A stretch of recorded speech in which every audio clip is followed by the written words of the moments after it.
Hey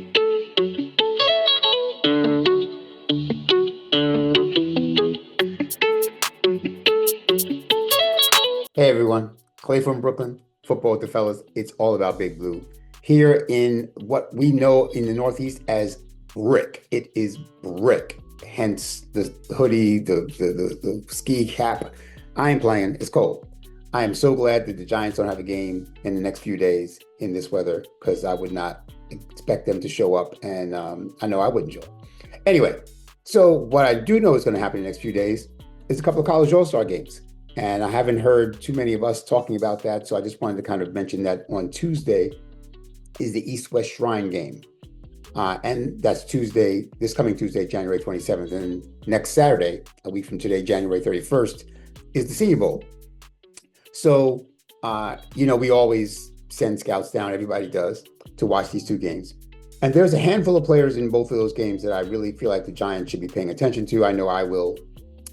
And so I thought I would just run down a few names real quick for you in case you haven't been following that yet. So for the East-West Shrine game, which is the kind of lesser of the two games as far as stature and typically quality of play, there's still a couple players I want to keep an eye on. There's a cornerback from Alabama named Domani Jackson.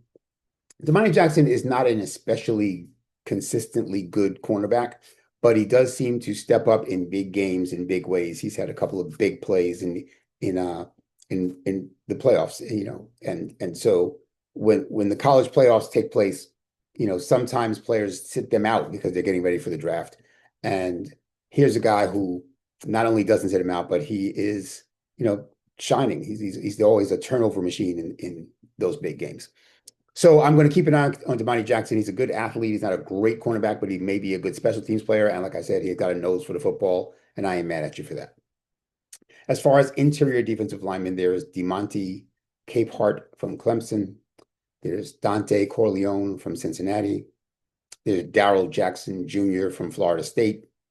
And there's Albert Regis from Texas A&M. Those are four kind of big body defensive tackles that I'd like to see how they look. Now, again, this is against slightly lesser competition, more probably better competition than they get in many of their regular season games, but not as good as the Senior Bowl and certainly nowhere near the NFL.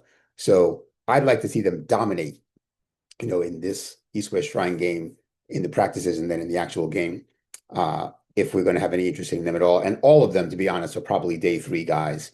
But, we need some depth along defensive line, certainly in the interior. And if we were to wind up with one of them in, like in the fifth round or something, that would not be a bad thing. There's an offensive lineman from Duke named Brian Parker II.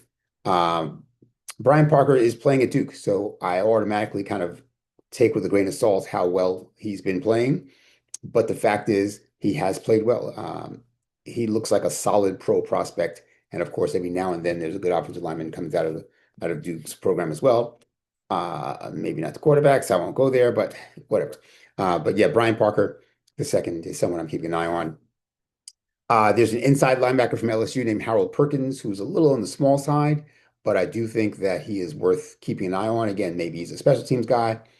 Maybe he's someone that we have as depth because as we saw this year, we need a lot of inside linebackers. They were dropping like flies this year, and we wound up playing people who really should have been on special teams, like Demetrius Fallon-Vlaus and Chris Board, and just a couple of people who probably shouldn't have been getting snaps on defense, but did. So maybe Harold Perkins is a step up from some of them in case we do wind up using our third or fourth or fifth inside linebacker this coming year. And there's a safety from USC named Bishop Fitzgerald. Again, not a high prospect. None of these guys are. I would be surprised if any of these guys go before day three. But there are going to be guys going on day three. So these are people that we would take a look at. We've got 3 6th-round picks. We got a 4th-round pick, a 5th-round pick, and 3 6th-round picks on day three. So again, that's assuming we don't make any trades. So some of these guys might fall into one of those slots. Okay, moving on to the Senior Bowl, which is Saturday, January 31st, and typically has a better level of play. Better players tend to play in the Senior Bowl. Cornerbacks. Colton Hood is a cornerback out of Tennessee. That is actually, I expect him to go on day 2. Good looking cornerback prospect. Dalen Everett is a cornerback from Georgia who probably goes day three, but could go day two also. Um, not again, these aren't guys who I expect to walk in right away and start and be great. Um, but they could certainly give some depth. And especially if we don't sign Cordell Flott, we're going to need some depth. We're going to need some starters. Sicario Davis is a cornerback out of Washington. He's playing in that game. And Davison Igbinosun out of Ohio State, who's probably the best athlete of all of these cornerbacks, but has had a lot of problems with penalties. He cleans it up quite a bit this year, to be honest, but his first couple of years at Ohio State, he was like leading the nation in penalties, which is not good. Very handsy, grabby, got called for it a lot. Did cut down on that significantly this year. And like I say, he's a really good athlete. So he's someone that, if again, for no other reason but special teams and depth, I think we should take a look at. And he's someone who I think probably goes in the third round. Okay, at safeties, there's Emmanuel McNeil Warren out of Toledo, who I think is going to be a pretty solid pro. He is someone who, he did go to Toledo, so you always kind of raise an eye when you think about Toledo, but that's where Quinyon Mitchell went, and he's doing very well. I think he might be the second best safety in the draft. Obviously, Caleb Downs is the best safety in the draft, but he might be the second best safety in the draft, and I'm really curious to see how he does at the Senior Bowl and then at the Combine. Kamari Ramsey out of USC is another decent prospect at safety, as is AJ Halsey out of LSU. Both of them, I suspect, will probably go round 3 or 4. Emmanuel McNeil Warren might go early to mid round 2. Again, this is just what I think as of now. When I see them in the practices and in the game and the combine, I may change my mind. There's a defensive end out of Miami named Akeem Mesidor. Everybody talks about Ruben Bain, but the other defensive end, Akeem Mesidor, also put up really good numbers, was very productive, but he's 26 years old. He literally just turned 26 on New Year's Day. That is obviously a huge red flag. I mean, will he even be in the league for a second contract? Like he's someone who, 26-year-olds should be able to beat up 20 and 21-year-olds in college. So I'm a little less impressed that he was having his way with these young men in college. I mean, he is older than Kayvon Thibodeau, for example. Zane Durant is a Penn State defensive lineman who they use a lot as defensive tackle, but he's only like 280, 285 pounds. So I think he's really more of a defensive end. If we were to go 4-3, or at least if we were to go 3-4, he's someone who, if you're in passing situations and want a pass rusher, he's pretty decent at that. Just don't put him, right over the center or anything. But 3 tech or 5 tech, I think he could do that. Interior defensive lineman, there's Tim Keenan III out of Alabama. There's Dominique Orange out of Iowa State. There's Caleb Banks out of Florida. Again, like the guys from the East-West Shrine Bowl, these are guys who I suspect are just big bodies that don't offer a lot in the pass rush, but could be good run stuffing complements to Dexter and give us some more depth and give us, a little bit better support in stopping the run next year. So one of them may show up, in the 4th round or whatever. Inside linebacker Jacob Rodriguez from Texas Tech. Now, he's a guy who's not especially great athletically, but just gets the job done. He's always around the ball. He, does what his job. He does what he's supposed to do, fills his gaps, makes his tackles, doesn't miss tackles. I think he's going to be a very good pro.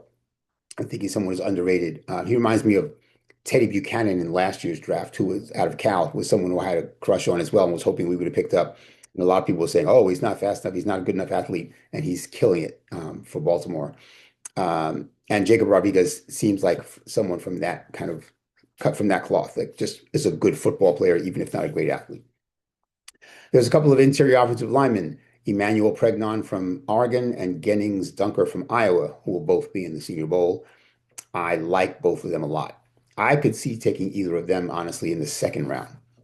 They're very good prospects. And depending on what we wind up doing with Jermaine Illuminor and whether Greg Van Roten comes back and how this new coaching staff sees, Marcus Bowe, like where do they see him best, contributing?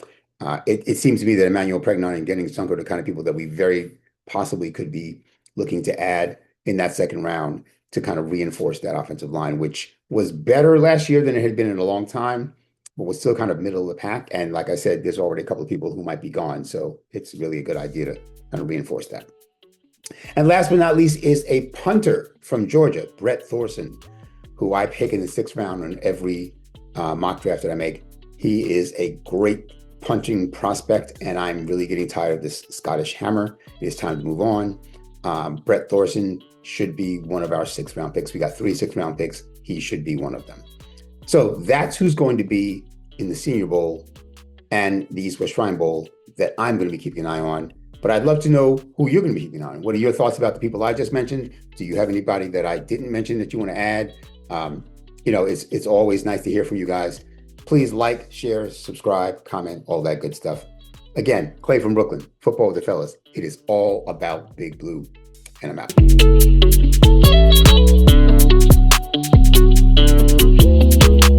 Big shout out to El Marquis Productions, the talent behind the music and production here at Football with the Fellas. It's all about Big Blue. Their beats bring energy and excitement to every episode. El Marquis' skills in mixing, mastering, and creating top quality sound make the podcast come alive each week.